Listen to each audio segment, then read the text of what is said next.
اسرائیلی فوج کی لبنان میں اندھا دھند بمباری، ایران نے مشرقی اسرائیل میں حملوں کی دھمکی دے دی۔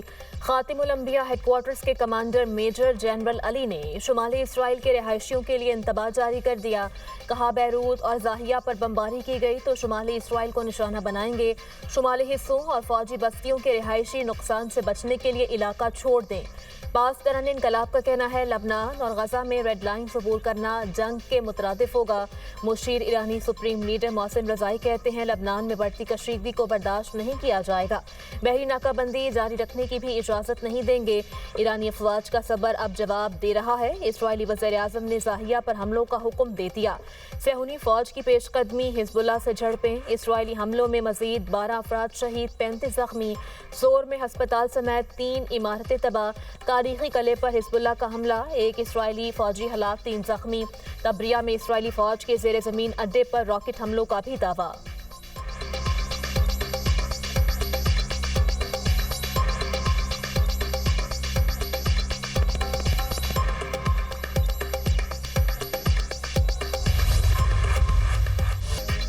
لبنان اور غزہ میں جنگ بندی کی مسلسل خلاف ورزیاں، ایران نے امریکہ کے ساتھ پیغامات کا تبادلہ احتجاجاً روک دیا۔ ایرانی میڈیا کا دعویٰ، رپورٹ میں کہا گیا کہ ایران نے لبنان اور غزہ میں اسرائیلی کارروائیوں کے خاتمے تک مذاکرات سے انکار کر دیا۔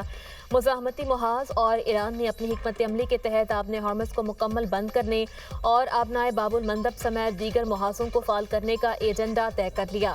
ایرانی صدر نے لبنان میں جنگ بندی کی مسلسل خلاف ورزی انتہائی تشویشناک قرار دے دی۔ ایران کے اعلیٰ مذاکرات کار اور اسپیکر محمد باقر کالیباف نے خبردار کر دیا کہ ایرانی بندرگاہوں کی ناکہ بندی اور لبنان میں جنگی جرائم کی قیمت واشنگٹن اور تل ابیب کو چکانی ہوگی۔ ہر اقدام کی قیمت ہوتی ہے اور حساب دینا پڑتا ہے۔ ایرانی بندرگاہوں کی امریکی ناکہ بندی اور لبنان میں اسرائیلی فورسز کے حملوں سے واضح ہے کہ جنگ بندی کی پاسداری نہیں کی جا رہی۔ وزیر خارجہ عباس عراقچی کہتے ہیں لبنان پر اسرائیلی حملہ جنگ بندی کی خلاف ورزی ہے۔ اس کے نتائج کی ذمہ داری امریکہ اور اسرائیل پر ہوگی۔ ایرانی افواج کے سینئر ترجمان بریگیڈیئر جنرل ابو الفضل کا کہنا ہے لبنان میں مظالم برداشت نہیں کریں گے۔ اسرائیل کو خطے میں شدید رد عمل کا سامنا کرنا پڑ سکتا ہے۔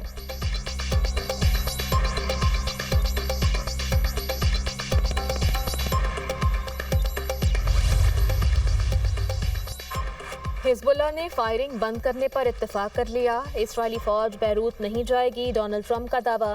کہا اسرائیلی وزیر اعظم سے نتیجہ خیز گفتگو ہوئی، اسرائیلی فوجیوں کو واپس بلا لیا گیا۔ حزب اللہ سے بھی نمائندوں کے ذریعے اچھی گفتگو ہوئی۔ لبنانی تنظیم نے فائرنگ بند کرنے پر اتفاق کیا۔ اسرائیل اور حزب اللہ ایک دوسرے پر حملے نہیں کریں گے۔ ایران کے ساتھ مذاکرات تیزی سے آگے بڑھ رہے ہیں۔ ایران نے امریکہ کو جنگ بندی پیغامات کا تبادلہ روکنے سے مطلع نہیں کیا۔ پیغامات معطل ہونے کا مطلب یہ نہیں کہ امریکہ پھر ایران پر بم گرانا شروع کر دے گا۔ ہمیں ایرانی فیصلے سے کوئی مسئلہ نہیں، اس وقت کا انتظار کریں گے جب ایران امریکی شرائط پر ڈیل کے لیے تیار ہوگا۔ ہم خاموش رہیں گے، ایران کی بحری ناکہ بندی جاری رکھیں گے۔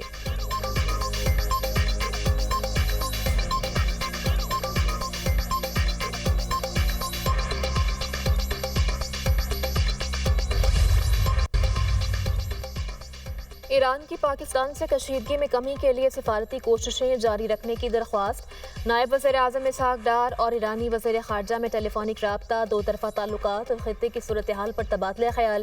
ایرانی وزیر خارجہ کا لبنان میں جنگ بندی کی خلاف ورزیوں پر اظہار تشویش، کہتے ہیں اسرائیل کے لبنان پر ممکنہ حملوں کے احکامات پر شدید تشویش ہے۔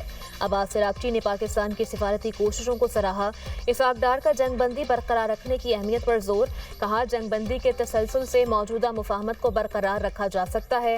پاک ایران وزیر خارجہ کا قریبی رابطوں میں رہنے پر اتفاق۔ اسحاق ڈار کو مصری وزیر خارجہ بدر عبدالعاطی کا بھی ٹیلی فون، خطے کی تازہ ترین صورتحال پر تبادلہ خیال۔ امن و استحکام کے فروغ کے لیے مسلسل سفارتی روابط اور کوششوں کی ضرورت پر زور۔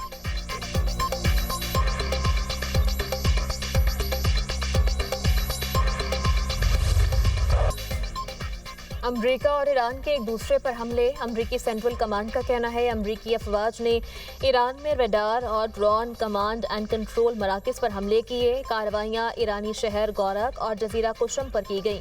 ایران نے امریکی MQ-1 ڈرون کو بین الاقوامی فضائی حدود میں تباہ کیا تھا۔